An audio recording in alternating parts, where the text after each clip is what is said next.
The automatic doors at Garrison Veterinary Services hadn't finished sliding open before Sentry tried to kill someone.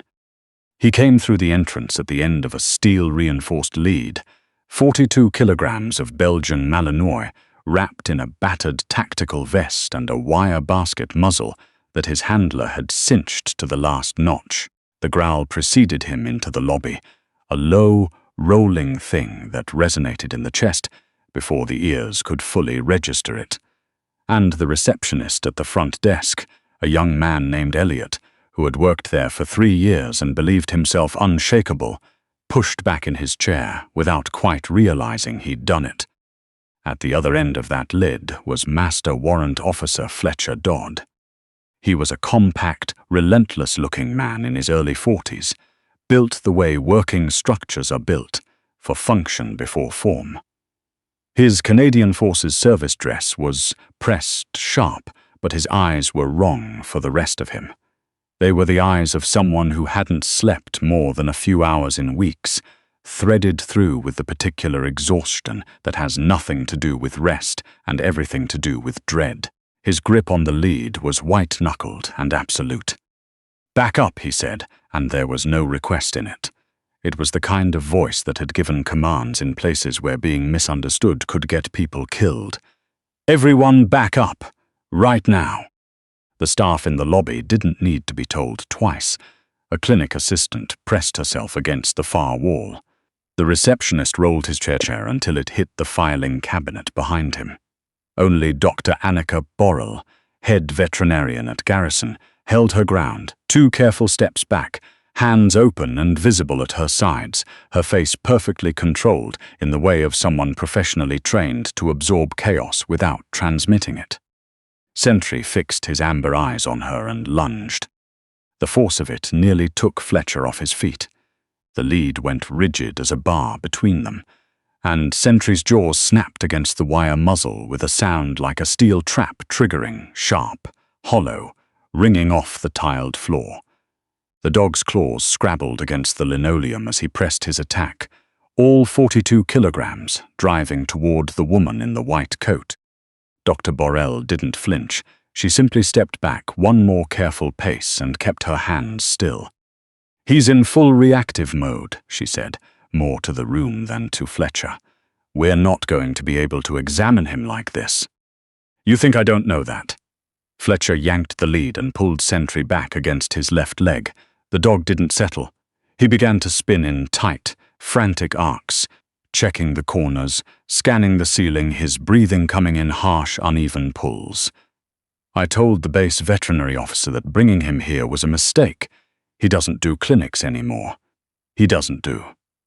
Fletcher stopped, jaw working anymore. "He doesn't do much." The weight of that admission hung in the air.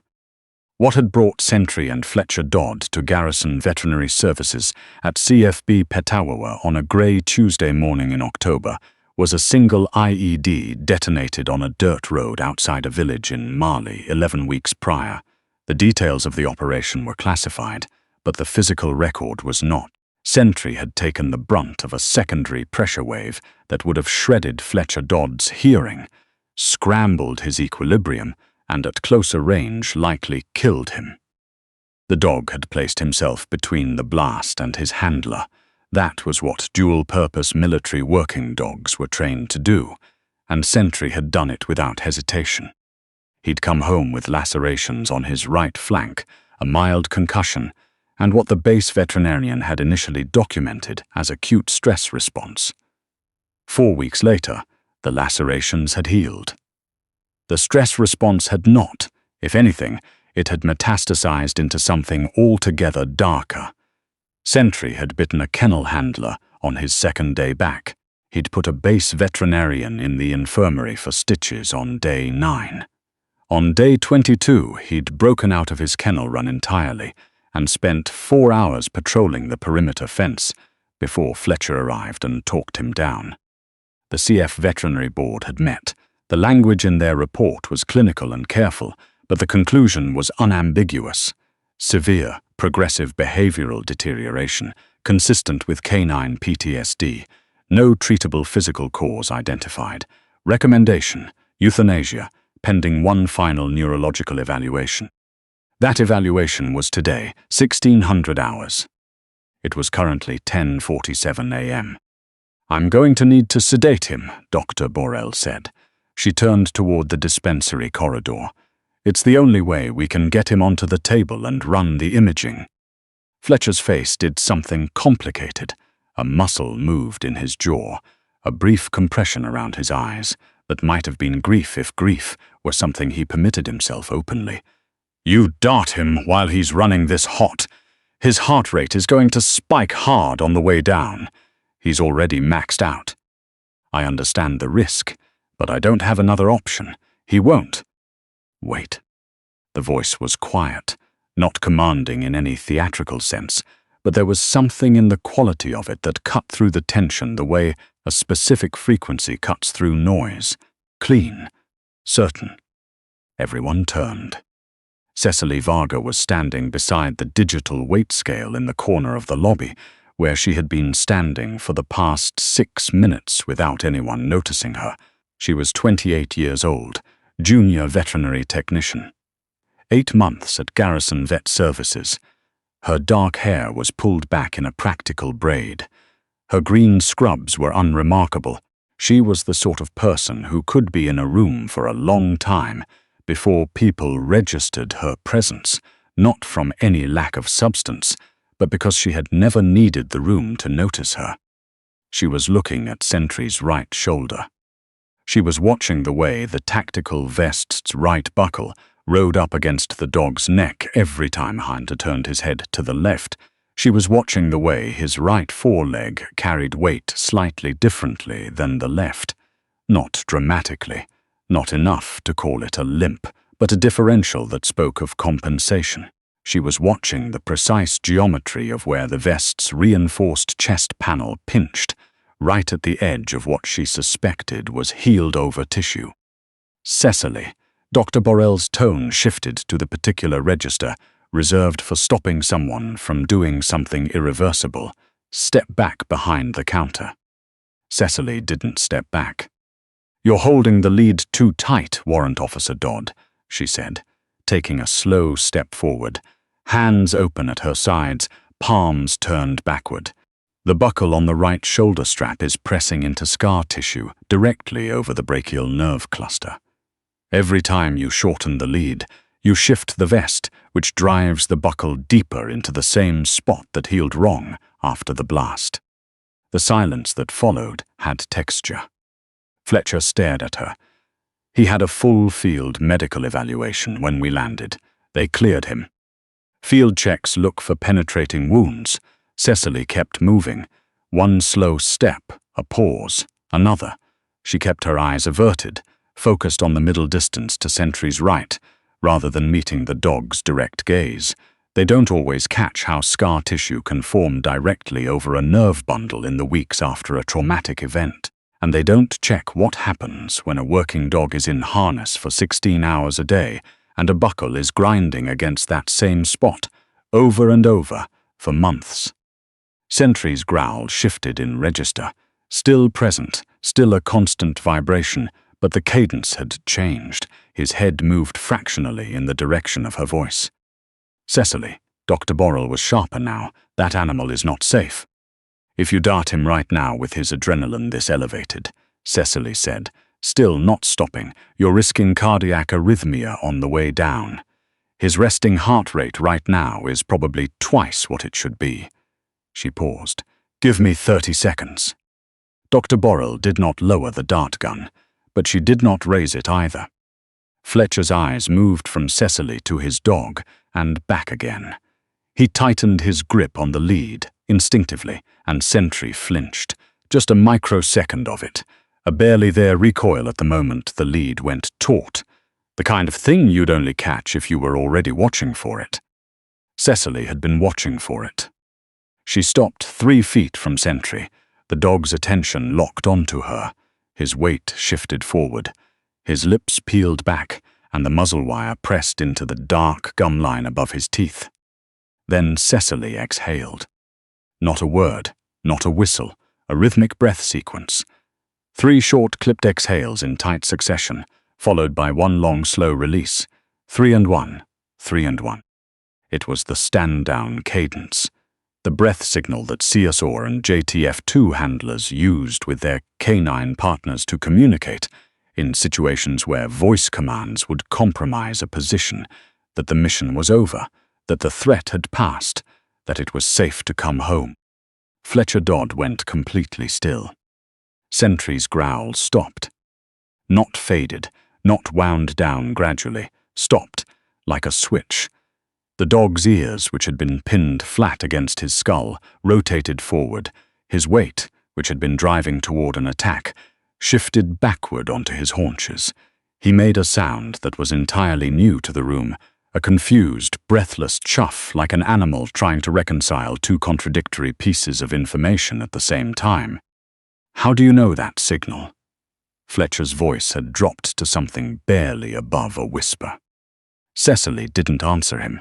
Her right hand moved, slowly, with an almost painful deliberateness, not toward the dog's head, not reaching for him to sniff. Instead, she raised her hand to her own collarbone and pressed her fingers there, a self-directed gesture, something that carried no threat and no intent toward Sentry at all.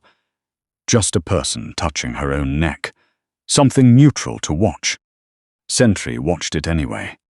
His nose pressed against the wire of the muzzle and stretched toward her. Not aggressively, curiously. "Give me slack on the lead," Cecily said quietly. "Please." Fletcher hesitated for one beat that felt much longer than it was. Then, slowly, he let the lead slacken.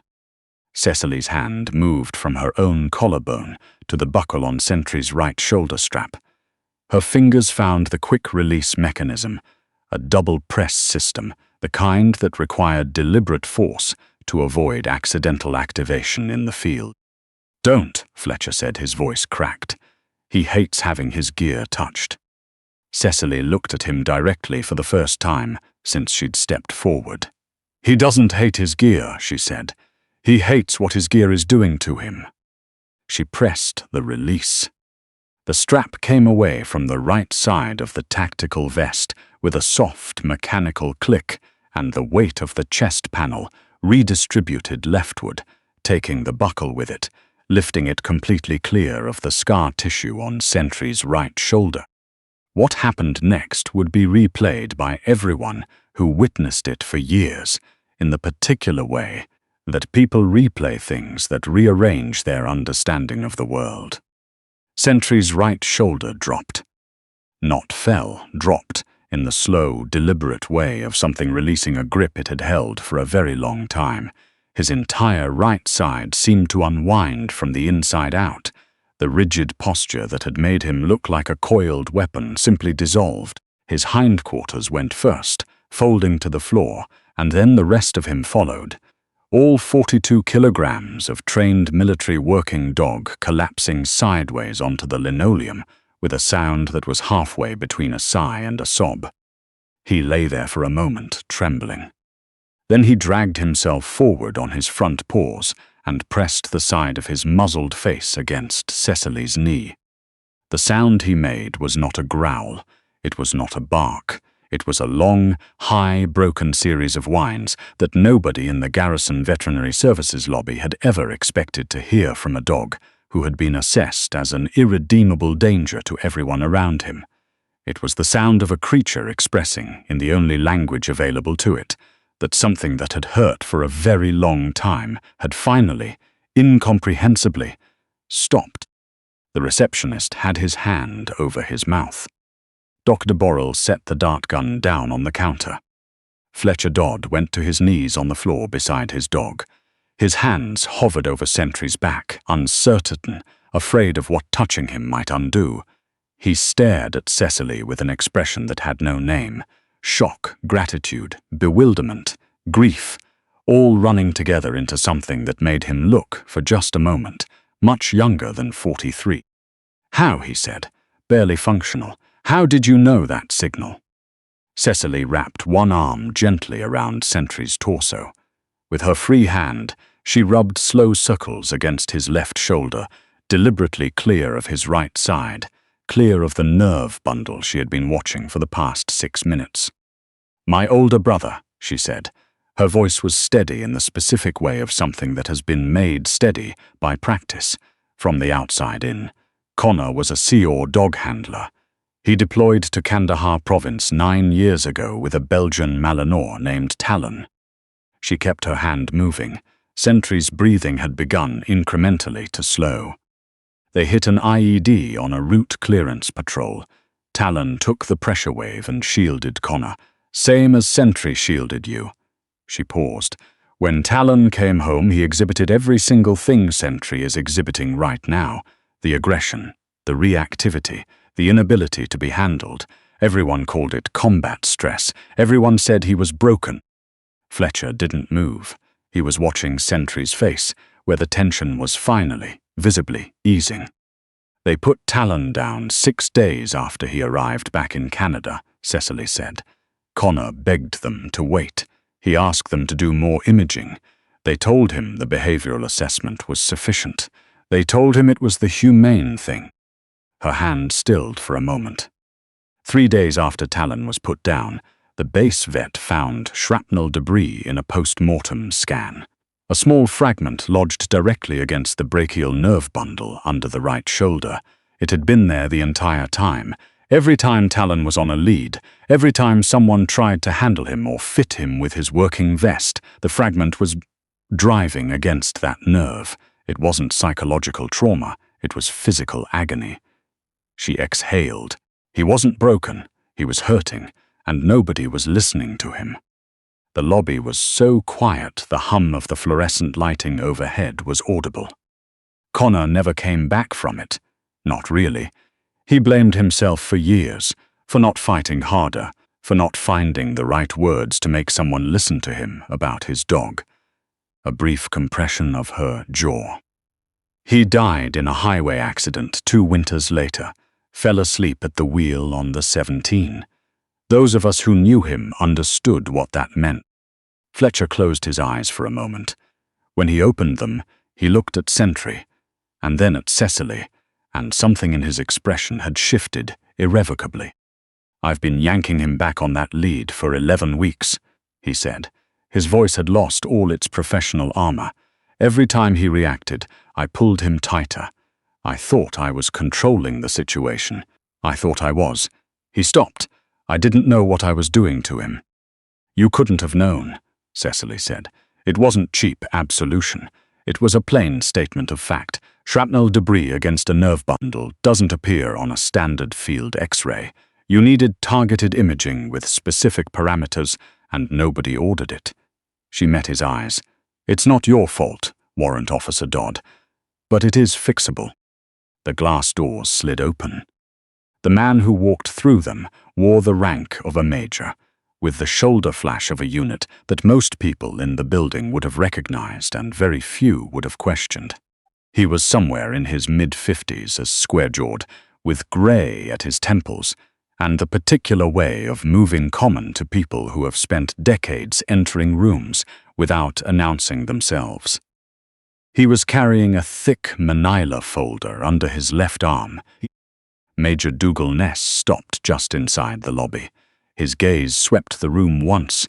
Personnel, dog on the floor, situation, with the compressed efficiency of someone who has assessed a great many situations.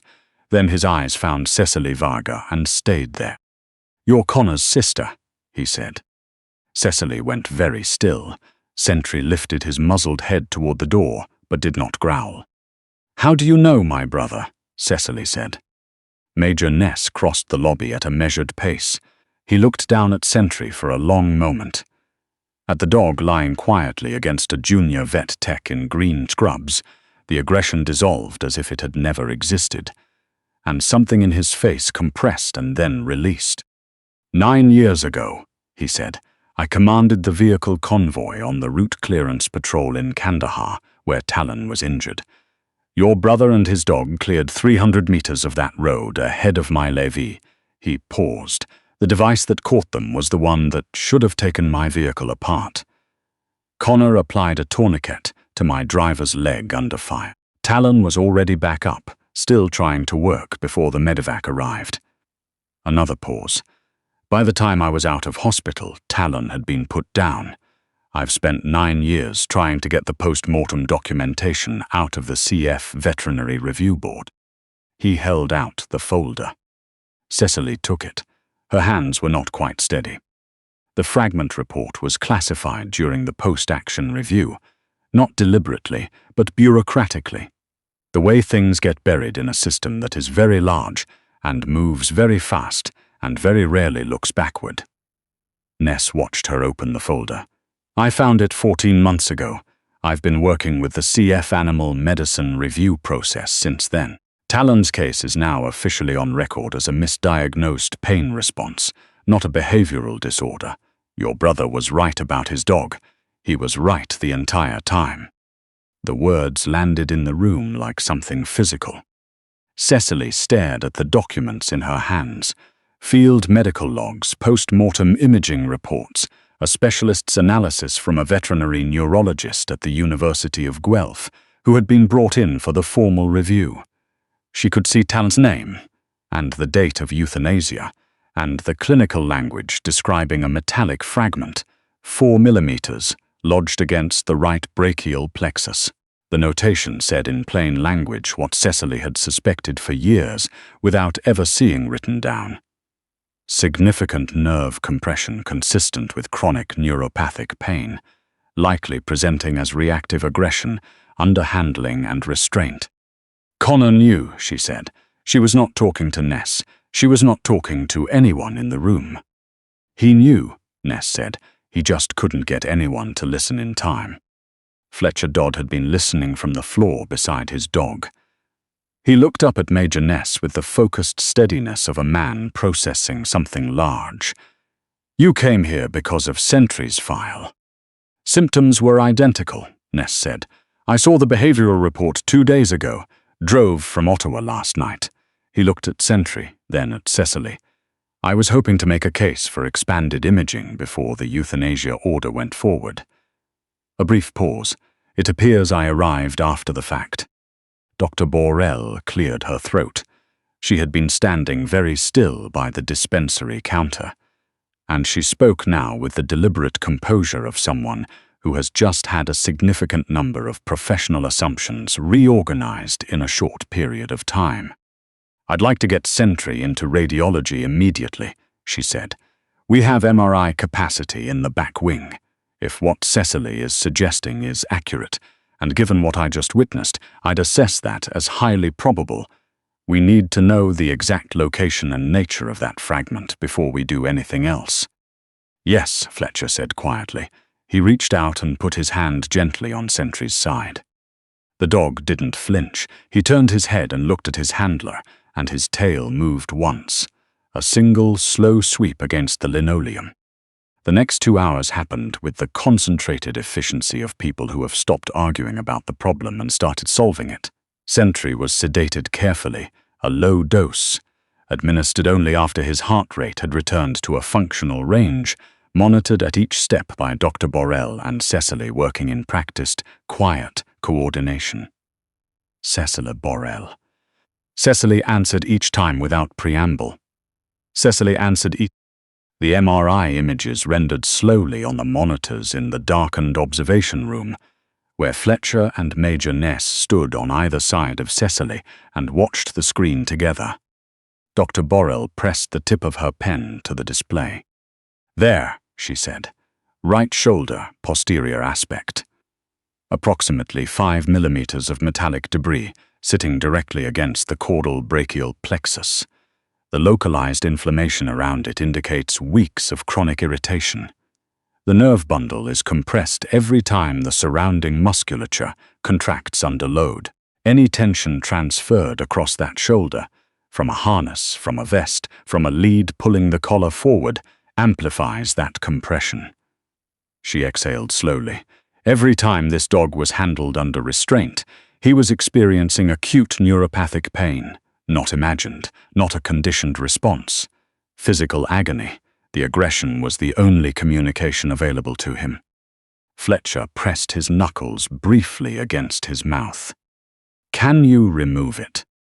Minimally invasive procedure. 30 minutes under full anesthesia, fragment retrieval, irrigation, closure. After that, 4 weeks of strict crate rest. No harness of any kind during recovery. When he's cleared, we fit him with a properly measured orthopedic working vest. Chest load distribution, no shoulder contact. I can refer you to a military K9 equipment specialist in Trenton. Dr. Borrell met his eyes steadily. He is going to be fine, Warrant Officer Dodd. Completely, fully fine. Fletcher covered his face with both hands for a moment. He didn't make a sound. His shoulders moved once, and then he lowered his hands and composed himself from the outside in exactly the way Cecily recognized, the way her brother had looked in the months before he stopped trying. He turned to her and said nothing for a moment. Then he pulled her into a hug, quick, fierce, the hug of a man who has been holding something back for 11 weeks, and held on. "Thank you," he said, no composure whatsoever. "Thank you." Cecily hugged him back. "Give him time," she said. "He'll come back to you." Major Ness waited until Fletcher stepped away. He looked at Cecily with something quieter and more personal than the efficient sweep he'd arrived with. "I should have found that documentation faster," he said. "For Talon, for your brother." Cecily looked at him for a moment. "You found it," she said. It was not everything she might have said. Both of them knew it, and neither of them said more than that. The grief, the 9 years, the highway in winter, the things that couldn't be fixed, was present in the room without being named. Ness held out the folder. "The formal documentation belongs with you. The review board's findings are public record now. Connor's name is in the formal correction, so is Talon's." She took it with both hands. 8 weeks later, on a bright November morning, when the first hard frost had thinned the trees along the highway, and the light came through the clinic windows at a low copper angle, the automatic doors of Garrison Veterinary Services slid open and Sentry walked through them. No muzzle, no tactical vest. He wore a soft red and black orthopedic harness, custom-fitted, chest-load distribution, no contact with either shoulder, and his ears were forward and his tail was moving with the unhurried, confident rhythm of a dog who knows exactly where he is and knows that wherever it is, he is safe. Fletcher walked 3 paces behind him, the lead hanging completely slack between them. Sentry crossed the lobby at a trot, found Cecily at the front desk, and his entire back half began to move because his tail alone wasn't sufficient to contain the full scope of his opinion on seeing her. He pressed his forehead against her hip. She put her hands on either side of his face, the face that had been tight and armored and terrified, and scratched behind both ears. "There he is," she said softly. Fletcher stopped at the front desk. He was smiling in the way of someone who had, perhaps, spent most of his life smiling that way, before years and deployments and the weight of things had covered it over. 6 weeks ago he wouldn't let me put my hand on him, he said. This morning he sat on my foot while I had coffee. Cecily laughed, a real one, unguarded. On the front desk, in a document sleeve she'd ordered from a frame shop in Pembroke, was the last page of the CF Animal Medicine Review Board's formal correction report. She hadn't hung it on the wall. She kept it where she could see it each morning because it said in official, formatted language what Connor had known from the first day. That Talon had not been broken, that Talon had been hurting, that the dog had tried in every way available to him to say so, and that the people around him had simply not known how to listen. She knew how to listen now. She had learned it the hard way, from someone who loved his dog more than he'd ever found the words for, in a house on the edge of a town where a photograph of a Belgian Malinois still sat on the shelf above the television, and probably always would.